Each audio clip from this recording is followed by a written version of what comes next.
another recipe video. As you can tell from the title, I'm going to be making protein crepes today. I don't know if you've ever heard of any recipe like this, but it's really easy. It's pretty good, and thought I'd share it with you guys because I was in the mood for some. So let's get to it. The basic recipe only consists of 3 items. I got a half cup of 2% milk right here. You could think it shouldn't really matter what kind of milk you use. I just like 2% a lot. But yeah. 3 eggs. Now if you don't want to use too much fat, you know, because 3 eggs have a decent amount of fat in them, you could probably get away with egg whites. I've never tried it with egg whites, but you know, let me know. But I do think that the egg yolks add a certain, just that extra fat adds a certain flavor to it. But you know, you could always try it without.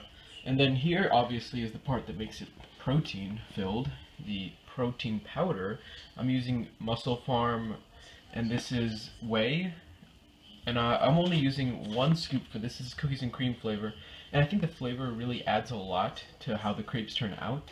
I personally like Muscle Farm a lot. You know, I like the cookies and cream flavor. It's definitely one of my favorites. But you know, you could probably just experiment with it, do however you want.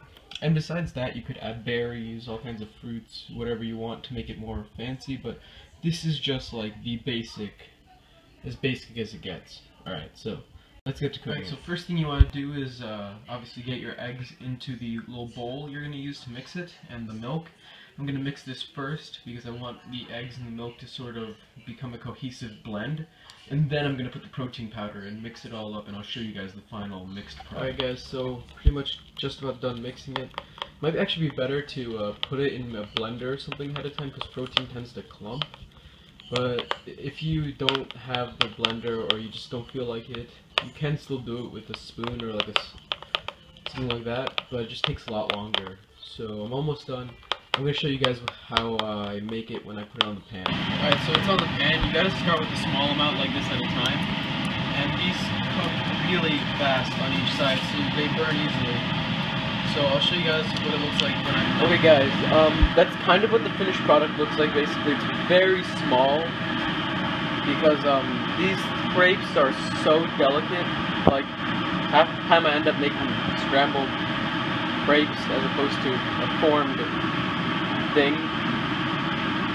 Yeah, so you have to be super careful with them because they don't stay together very well. That's like honestly the best I could do. But I still have that much more mix, so I'm gonna make the rest, and I'm just gonna put the macros on the screen for what the whole thing is. A little bit of a pain to make, but they taste really good, and if you put like fruit in them or anything, I've done that before, it comes out really well. So call it a crepe, call it some sort of sweet egg thing, whatever you want to call it, it's still pretty good. Alright, thanks for watching guys, and I'll see you in the next video. Peace.